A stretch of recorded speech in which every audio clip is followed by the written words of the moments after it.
This is One on One.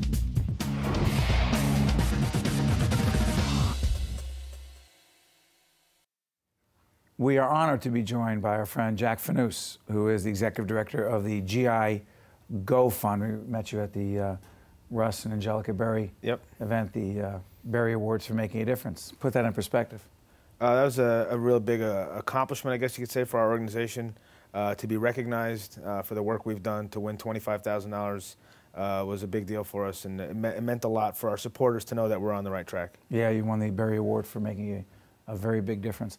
The GI Go Fund, as we put up the website, Jack, do us a favor, tell us what it is and why you started it in 2006. So the GI Go Fund is a veterans organization that helps veterans coming back from Iraq and Afghanistan, Vietnam veterans, put their lives back together, whether it's find work, access health care, or get off the streets if they're homeless. We founded the group after a buddy of mine was killed in Iraq, Lieutenant Seth DeVorn. We founded it on the campus of Rutgers University. We raised our first $100 at a Rutgers football game selling stick flags.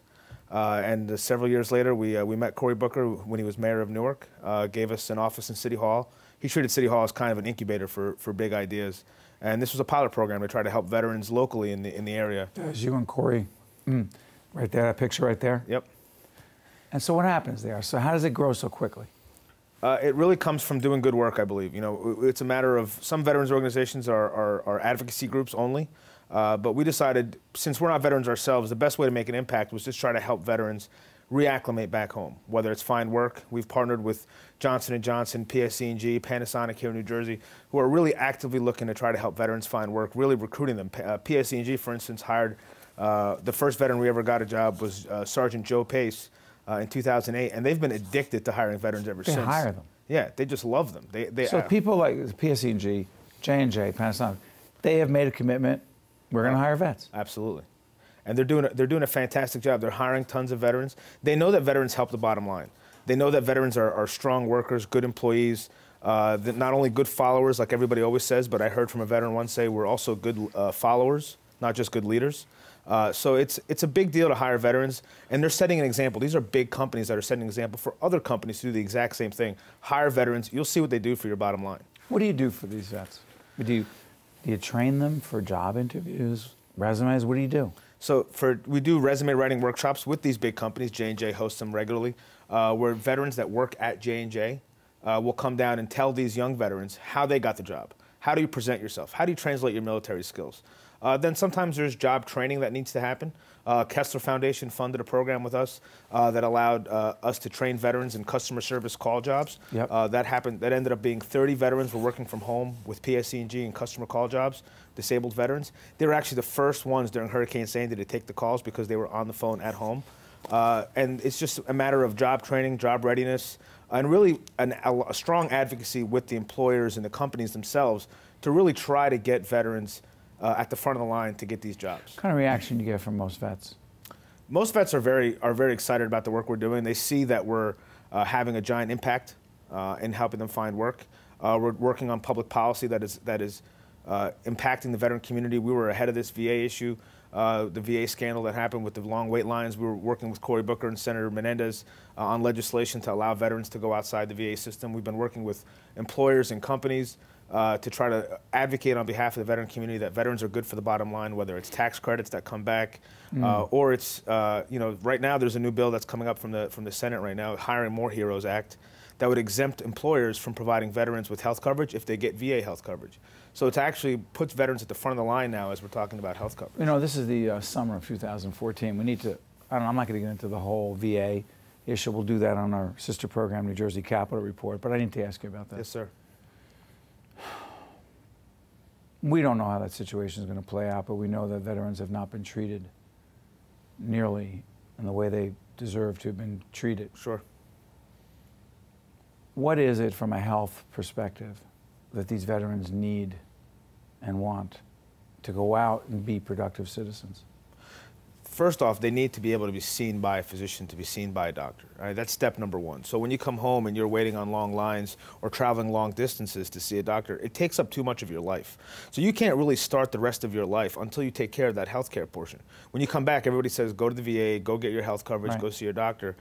if you don't take care of that, if it takes 6, 7 months to take care of that part, well, then you're 6, 7 months behind the 8 ball when it comes to finding a job, right. Putting your life back together, going to school. So we need to accelerate that process so that veterans, when they come home, can start their lives in totality more quickly. Oh, we'll put up your website. Put up the website again, folks. If you're a veteran, if you know a veteran, if you're related to a veteran, any service that Jack's been talking about that you think could be helpful, go on the website. By the way, when people go on the website, excuse my voice, I'm losing it. If people go on that website, what is it that they find, Jack? So you find out some of the stories of the things we've done in the past. You find a place to donate, and you can sign up as a veteran for job fairs, for resume help. You can do pretty much everything. Go back to you the need. Donate part. Yes, sir. Money goes in. Where does it go? It goes to fund our programs, whether it be job fairs, midnight missions for homeless veterans that live at Newark Penn Station. Yeah, talk about that. I've seen the midnight missions down at Penn Station. Newark Penn Station, exactly. Yeah, so talk about that. That's pretty great. Our midnight missions, so we do stand-downs, which are homeless veteran one-day events. And we found that the majority of the veterans that are homeless aren't actually coming to us. So we said, let's go to them. Let's find them. We did the Cory Booker model, don't sit behind a desk, go out to the public. What made you think they'd be at Penn Station? Well, we went looking for them. We found them at Penn Station. So we looked under the bridges at 280. That's where they live. Penn Station, they live at Newark Airport. So we do these midnight missions where nobody on the streets is a commuter. They're just homeless people. So we go hunting for homeless veterans. We take the VA Medical Center with us. They take a mobile health unit out. We take food and clothes with us. We provide the food and clothes for everybody on the streets, not just the veterans, but we're really using that stuff to find the veterans. When we started working with the homeless population at Newark Penn Station, there were somewhere near 200 homeless veterans on the streets. We're under 25 now, and we've been doing this for 3 years. We're physically extracting these men and women off the streets and getting them to VA housing. That's what it is, VA housing? Yeah, for the most part. There's some public housing that's available, but VA housing is the first best option because they have medical care there that we can get them also. Before I let you out of here, Jack, I'm curious about something. I mean, this is part of a series we've been doing called Gone But Not Forgotten. Sure. Why do we forget? I think people are very quick to support the troops. Remember, when the war started, we had yellow ribbons everywhere, magnets. Support the troops is easy. We know there are men and women deployed over there. They're in uniform. We send care packages. Support the veterans is a whole different avenue. When you come home, now they're in civilian clothes. They can be wearing jeans and a T-shirt. You can't really readily identify them as veterans. You don't realize that there are needs. And supporting the troops is great because it keeps the country together and patriotic, but supporting the veterans is where the work really needs to be done. When they come home, they're no longer supported by the government. They're no longer essentially government property. When they come home, they're civilians and citizens who put their lives on pause for us for 10, 15 years to serve this country, and it's our duty to help them press play. And sometimes people don't know that. But I will say that when people find out that there is a need out there with the veteran community, they are so quick to donate and contribute. Is that right? They're incredible. We do fundraising programs with major supermarkets, and if you compare what veterans organizations raise in comparison to any other cause, we blow them out of the water. Supermarket's been supportive? Yeah, Food Town is a big supporter here in New Jersey. They've been doing our fundraising drive, $1 at the register. They do it from August to September, and we blow every other nonprofit out of the water because people want to support the troops. It's not because we have a great name or a brand. People just want to support the troops. 30 seconds. What has this done for you? It's really put my life in perspective, to be honest with you. It's been the greatest honor and privilege of my life to serve these men and women, these people who, after September the 11th, put their lives on pause and said, I'm going to serve this country, I'm going to stand up. It's made me really realize how wonderful a country we live in.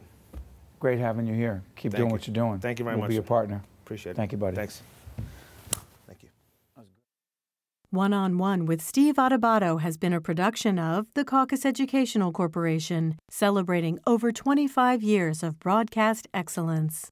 Funding for this edition of One-on-One with Steve Adubato has been provided by Kessler Foundation, PSC&G, Johnson & Johnson, New Jersey's credit unions, Horizon Blue Cross Blue Shield of New Jersey, United Water, and by QualCare Inc. Promotional support provided by the Star Ledger, powering NJ.com, and by the New Jersey Business and Industry Association and its monthly magazine, New Jersey Business. Transportation provided by Airbrook Limousine, serving the metropolitan New York, New Jersey area.